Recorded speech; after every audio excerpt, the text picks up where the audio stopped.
Salut les artistes, on se retrouve pour le 7e épisode analyse, critique et retouche de vos photos. Ça faisait longtemps, je sais que certains d'entre vous attendiez que je reprenne cette série. Alors je vais essayer d'être plus régulier sur cette série de vidéos, je vais essayer de sortir, on va dire, une au minimum par mois. Je rappelle que n'importe qui peut participer à ce format, que vous soyez totalement amateur, intermédiaire ou même photographe, vous pouvez m'envoyer une photo. Vous avez les conditions de participation et le mail dans la description de la vidéo. Alors on commence tout de suite sans tarder cet épisode avec la première photo. Elle nous est envoyée par Céline, alors elle m'a envoyé plusieurs photos et j'en ai sélectionné deux, ce sont des photos d'urbex. La première c'est celle-là, c'est une photo qui a été prise avec le Canon 5D Mark IV et un 24-70 f2.8 en monture EF. Au niveau des exifs, elle est à 1/60 de seconde, à f2.8 en ouverture et à 2500 ISO. Alors en zoomant, on voit un petit peu le grain dans le fond, c'est un peu bruité, mais on va dire que ça reste raisonnable. Éventuellement, si on ne voulait pas trop pousser les ISO, il aurait fallu faire une photo avec un trépied pour pouvoir descendre le temps de pause, mais le risque après, c'est d'avoir un flou de mouvement au niveau des sujets. Donc il faut trouver un équilibre. Alors c'est une photo que j'aime beaucoup, le lieu est incroyable, on a du volume, le décor est démesuré, on a de la texture, on a une certaine présence, on a une forte réflexion au sol qui donne cet effet miroir, on a de la symétrie avec les colonnes et ça crée également plein de lignes de fuite, donc on a vraiment un décor idéal pour une composition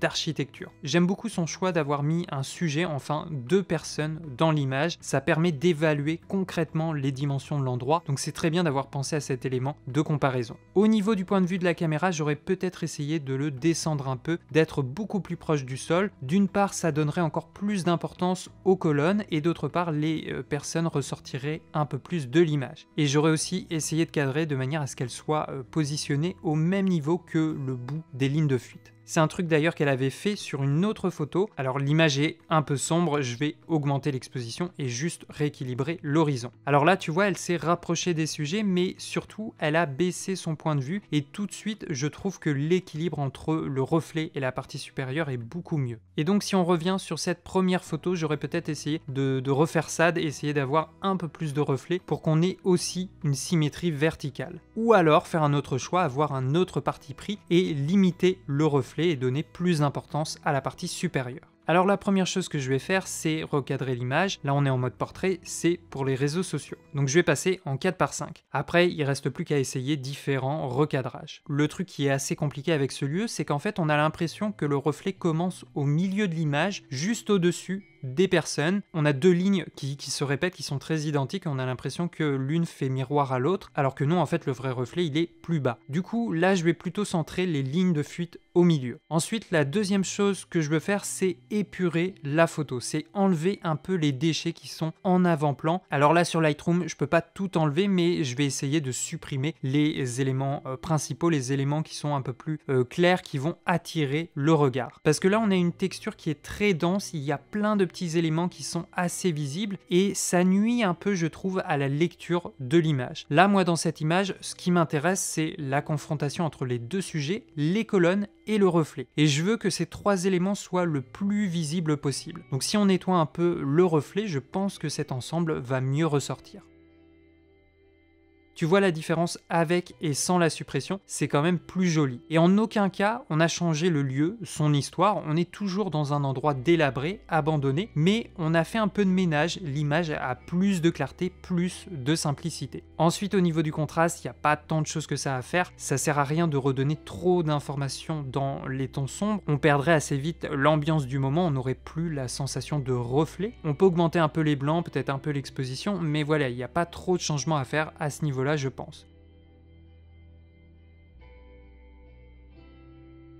Là où on pourrait peut-être plus travailler, c'est au niveau des couleurs. Tu vois, si j'augmente beaucoup la vibrance, on a deux couleurs qui ressortent, le bleu et le orange. Alors généralement, ces deux teintes vont plutôt bien ensemble, mais comme là, elles se répètent à la suite, elles sont réparties sur chaque colonne, leur présence est peut-être un peu trop complexe, donc on va voir ce qu'on peut faire. Alors souvent, j'aime bien essayer directement le panneau étalonnage et jouer avec les paramètres de teinte. Par exemple là, avec le bleu primaire, je peux modifier un petit peu la teinte, donc le jaune va devenir un peu plus orangé et le bleu un peu plus cyan. J'aime bien faire ça souvent, ça allège un peu la photo. Et puis ensuite, voilà, il faut tester un peu chaque réglage. Là, je pense que je vais encore diminuer les bleus pour plutôt privilégier les tons chauds, donc plutôt les tons jaune-orange.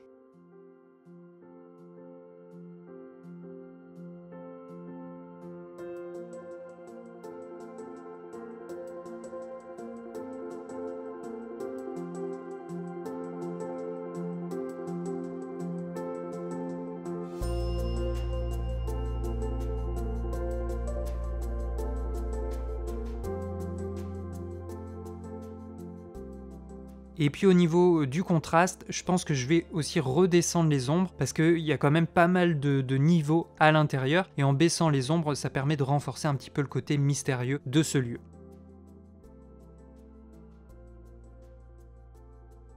Et puis éventuellement, ce qu'on peut faire avec des filtres radio, c'est augmenter un peu le contraste, renforcer un peu la présence de la source lumineuse. Donc on peut augmenter l'exposition à gauche et diminuer l'exposition à droite.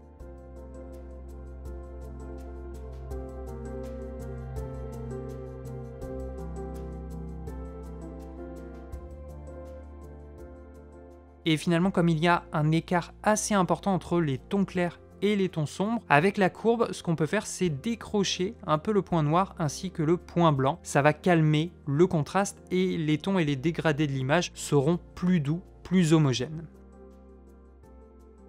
Voilà, je vous montre maintenant la comparaison avec le RAW.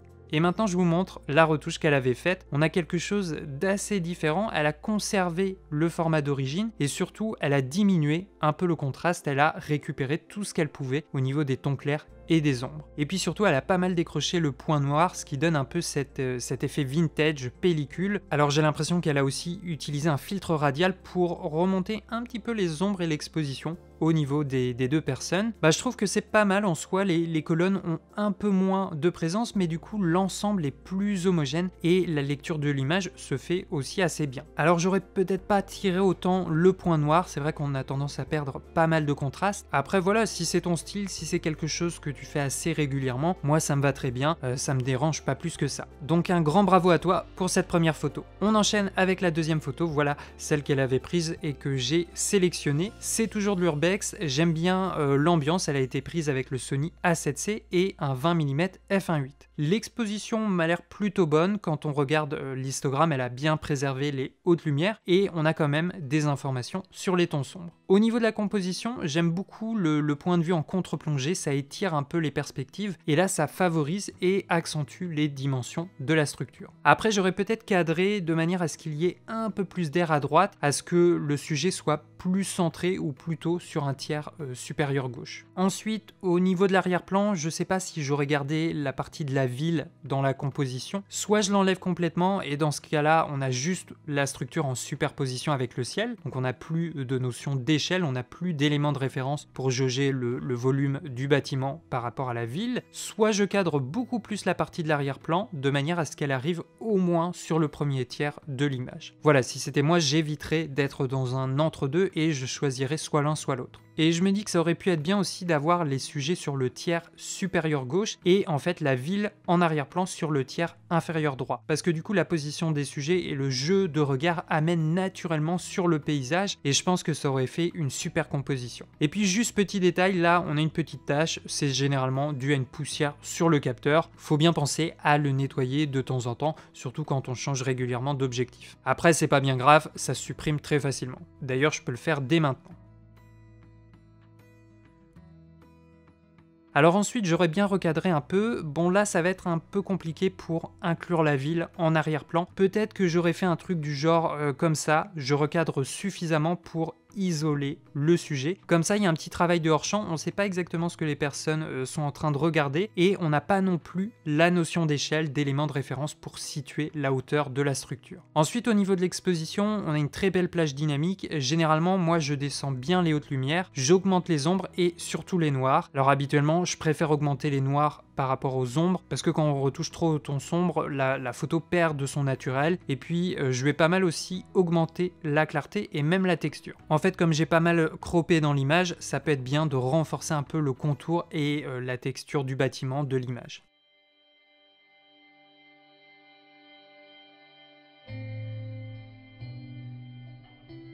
Ensuite, au niveau des couleurs, je retourne à l'onglet étalonnage. Comme tout à l'heure, je vais très légèrement descendre la teinte du bleu primaire. Là, on a de belles couleurs dans l'image. Le bâtiment a une très belle teinte de rouille et ça va se superposer très bien sur le ciel bleu.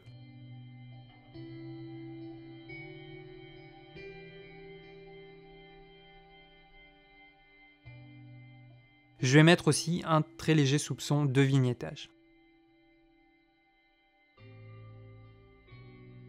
Ensuite, on va équilibrer un peu les couleurs, on peut éventuellement atténuer le rouge et le orange. Le bleu, lui, il me dérange pas plus que ça, je peux même le renforcer un petit peu plus.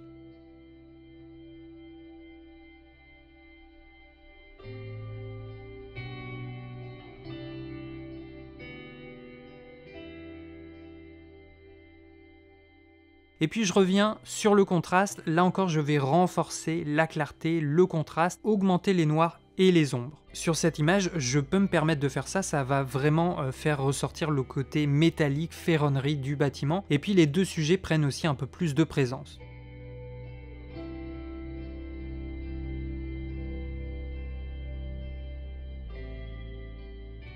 Donc voilà ce que j'aurais fait, je vous montre la comparaison avec le RAW.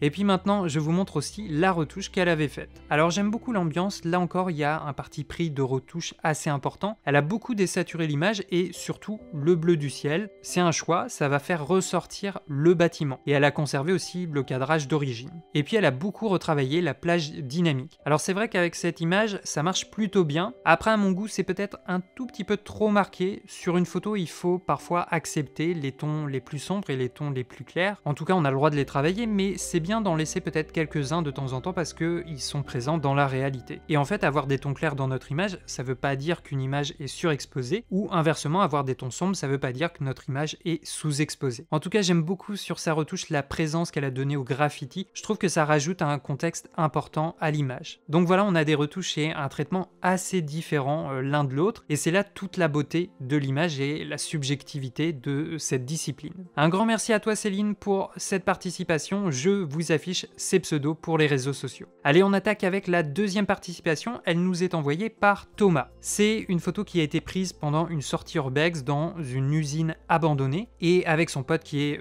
passionné d'horreur, il a fait cette photo. Il a commencé d'abord à développer sur Lightroom, puis il l'a emmené sur Photoshop. Alors moi j'aime beaucoup cette image, ça me fait tout de suite penser à la série Lucifer, c'est vraiment la même ambiance. Alors là pour le shooting, il a utilisé le Fujifilm X-T4 avec le 50 mm f1. Alors au niveau de l'exposition, on n'est pas trop mal, il a fait le choix de perdre des informations au niveau de l'extérieur pour préserver les tons sombres. À la limite, j'aurais même baissé un peu plus le temps de pause pour regagner encore plus d'informations dans les tons foncés. Ensuite on a cette lumière rouge, alors je sais pas d'où ça vient, j'imagine que c'est une torche LED portable. En tout cas, ça fonctionne très bien avec la photo, et puis surtout ça vient révéler et accentuer un peu plus l'expression du sujet. Ensuite là, avec ce genre de photo et ce genre de lieu, le plus gros défi ça va être vraiment la composition. Il y a plusieurs éléments que j'aime bien dans sa photo, il a baissé le point de vue au ras du sol, donc on est en contre-plongée sur le sujet, ça lui donne beaucoup plus de présence, il domine la scène et il a l'air plus effrayant. Après j'aime bien aussi l'idée d'avoir la fenêtre qui détourne le sujet derrière. J'aurais peut-être essayé de centrer le personnage un peu plus par rapport à l'entrée de jour, soit en rapprochant le sujet du fond ou en augmentant la focale pour que le fond englobe encore plus le personnage. Ensuite, l'autre point très intéressant sur cette photo, c'est le reflet avec l'eau en avant-plan. Ça participe grandement à l'ambiance un peu fantastique et à l'impression d'être dans la tête du personnage. Alors par contre, il y a une sorte de coupure au niveau du reflet. Je sais pas si c'est possible, mais ça aurait été peut-être bien d'essayer de l'arranger à la prise de vue pour vraiment avoir le reflet le plus clair et le plus homogène possible. Ensuite, il faut faire aussi un peu attention à l'horizon, j'ai l'impression que l'image est légèrement inclinée sur la gauche, et peut-être qu'au niveau du cadre, j'aurais essayé d'avoir un peu plus d'air au-dessus du sujet pour qu'on ait le même rapport entre la partie supérieure et le reflet. Ou alors, voire même ne cadrer uniquement le reflet et laisser peut-être juste les pieds réels du sujet, comme ça aurait pu étoffer encore plus le contexte et le mystère en hors-champ. Voilà, il y avait plein de possibilités au niveau de la composition. Alors au niveau de la retouche, là pour les tons clairs, voilà, il n'y a pas grand chose à faire. Déjà à la prise de vue, les blancs étaient cramés, donc on ne peut pas les réinventer. On va plutôt rehausser les ombres et les noirs.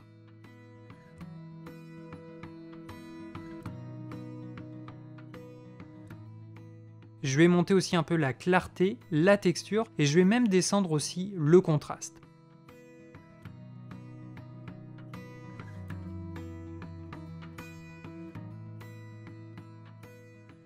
Alors je vais augmenter la netteté, là on est à F1, donc le piqué n'est pas forcément le meilleur à cette ouverture, et aussi la zone de netteté est plutôt réduite. Donc ça fait pas de mal si on accentue un petit peu les détails.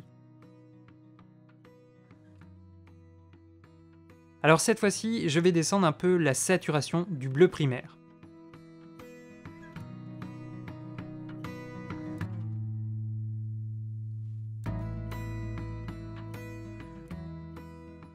Et je veux aussi diminuer la saturation du bleu de manière séparée. Même le violet d'ailleurs, je peux le descendre. Là, l'idée c'est vraiment de conserver juste la teinte rouge et venir l'opposer à un environnement très désaturé. Ça va faire ressortir le côté un peu fantastique et aussi un peu dramatique de la scène.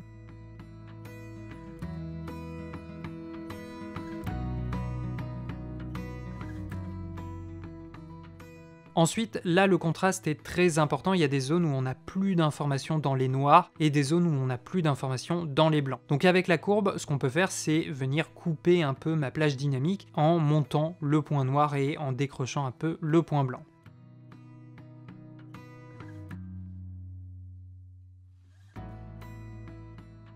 Je vous montre déjà le avant-après, tu vois qu'on a une belle différence, je trouve que la lecture de l'image est un peu plus facile de cette manière et les teintes sont aussi plus harmonieuses. Bon après, peut-être qu'on peut essayer de renforcer l'ambiance avec des filtres localisés, j'aurais bien renforcé un peu plus les reflets de rouge et je les aurais peut-être même plus fait apparaître à gauche de façon à opposer d'un côté le rouge et de l'autre un coin désaturé et plus sombre. Il y a des sortes d'anciens robinets, d'anciennes douches à gauche, ça peut être intéressant de rougir cette partie pour renforcer le contexte et la présence du sujet.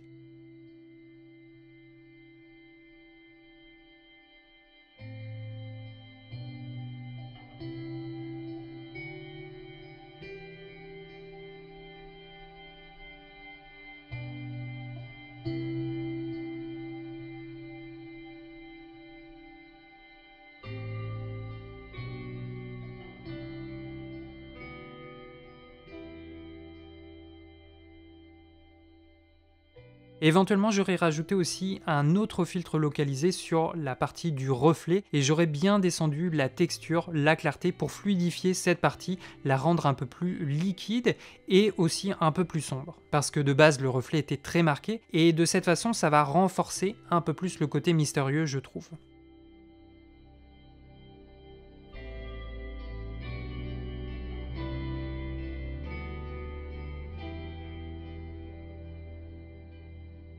Et puis j'aurais peut-être retravaillé légèrement les couleurs par ton, réchauffer par exemple légèrement les tons clairs et pour les tons moyens et les tons foncés, je vais plutôt les faire tendre un tout petit peu vers le cyan. Comme ça on a une belle répartition de nos tons et on a une petite opposition de couleurs.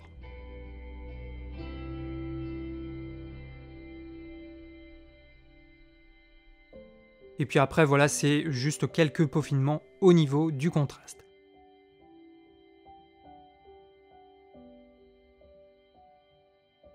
Bon voilà ce que j'aurais fait, je vous montre le avant-après. Je pense que c'est déjà pas mal, en soi la photo avait une très belle ambiance dès la prise de vue, donc je pense pas qu'il y ait énormément de choses à rajouter. Allez, maintenant je vous montre sa retouche, voilà ce qu'il a fait. Alors j'aime beaucoup, il a bien conservé la photo d'origine, il a dû augmenter la netteté, un peu la clarté sur le sujet aussi, et il a redressé l'horizon, donc ça c'est bien. Et puis surtout, il s'est fait plaisir avec un peu de montage photo sur Photoshop. Tu vois qu'il a vraiment recréé le personnage de Lucifer, il a assombri le contour des yeux, et pour le personnage du reflet, il a aussi rajouté les cornes et les ailes, et puis si on zoome sur les yeux, on a la petite lueur dans l'œil. Donc c'est plutôt bien fait, ça rend super bien, ça raconte une histoire supplémentaire. Donc bravo à toi d'être allé jusqu'au bout de ton montage photo. Merci à Thomas pour sa participation, je vous affiche son Instagram. Alors on passe à la troisième participation et je pense que ça sera la dernière pour cet épisode, sinon la vidéo va durer trop longtemps. Alors elle nous est envoyée par Mohamed, c'est une photo du Sacré-Cœur à Paris. La photo a été prise au Canon 60D et au 50 mm. Alors je vois qu'il n'y a pas l'ouverture dans les exifs, donc peut-être qu'il a utilisé un objectif à ouverture manuelle.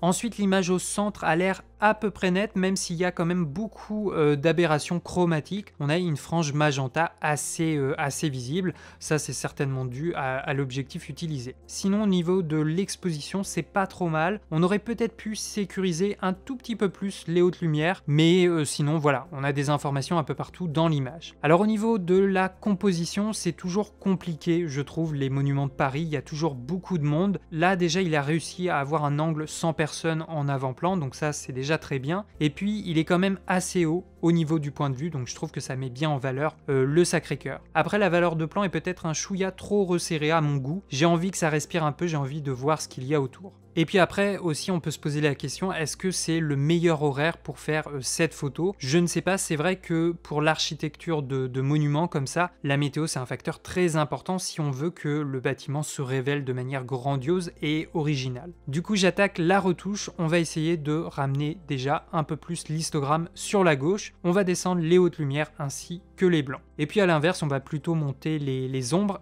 et les noirs. Là pour cette image on peut se servir de la clarté aussi pour faire vivre un peu plus les tons moyens. Au niveau de la texture faut quand même y aller doucement, on a beaucoup de pierres et on veut pas que ça fourmille de trop. Et puis après l'idée c'est de faire ressortir un peu plus le ciel avec de la vibration et de la correction du voile. Au niveau des couleurs, j'aurais bien augmenté le bleu primaire, ça va renforcer le ciel tout en préservant quand même les teintes du bâtiment. Et puis ensuite, on peut renforcer les couleurs individuellement. Là, on va dire qu'on assume les teintes un peu orangées sur le bâtiment. Notre touche donne un peu l'impression qu'on est en fin de journée et que le coucher de soleil ne va pas tarder.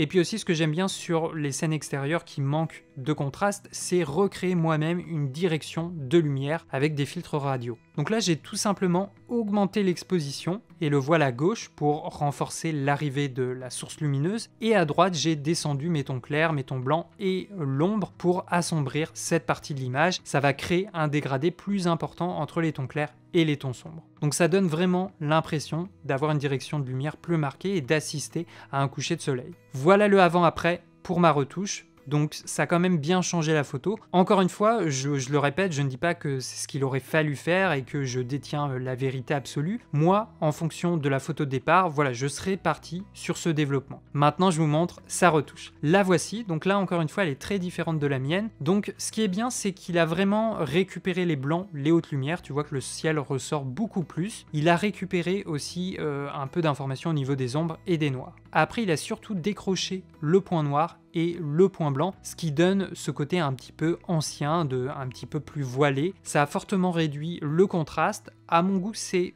peut-être un petit peu trop, mais voilà, c'est un paramètre qui est encore une fois très subjectif. Après, il a quand même réussi à faire ressortir la texture de la pierre par rapport à l'image d'origine, mais il faut quand même faire attention de ne pas trop pousser la clarté trop loin. On a tendance à perdre le côté réaliste de la photo. Et puis sinon, la différence principale avec ma retouche, c'est les couleurs. Il a fait totalement disparaître le bleu, enfin il a changé la teinte pour du violet, et il a pas mal désaturé l'orange et le jaune de la pierre. Donc encore une fois, si c'est une retouche qu'il a l'habitude de faire et si ça lui plaît, je l'encourage pleinement à continuer dans cette direction. Après, il faut toujours bien garder en tête que la retouche photo, c'est une question de dosage. Il faut réussir à voir et à savoir quand on a poussé un curseur trop loin. Un grand merci à toi Mohamed pour ta participation. Vous avez les pseudos Instagram de tous les participants dans la description de la vidéo. Merci à vous tous d'avoir suivi ce 7e épisode analyse, critique et retouche de vos photos. J'espère que ça vous a plu. Surtout, n'hésitez pas à venir donner votre avis dans les commentaires, c'est ça qui est intéressant. Dites-moi qu'est-ce que vous avez pensé de ces photos, comment vous les auriez prises, qu'est-ce que vous auriez changé et comment vous les auriez retouchées. Voilà, c'est super important d'avoir aussi le retour de tout le monde. Et puis je rappelle, si vous voulez participer aux prochains épisodes, vous avez les conditions d'entrée dans la description de la vidéo. C'était Benjamin avec Derrière la caméra, on se dit à la prochaine, ciao les artistes!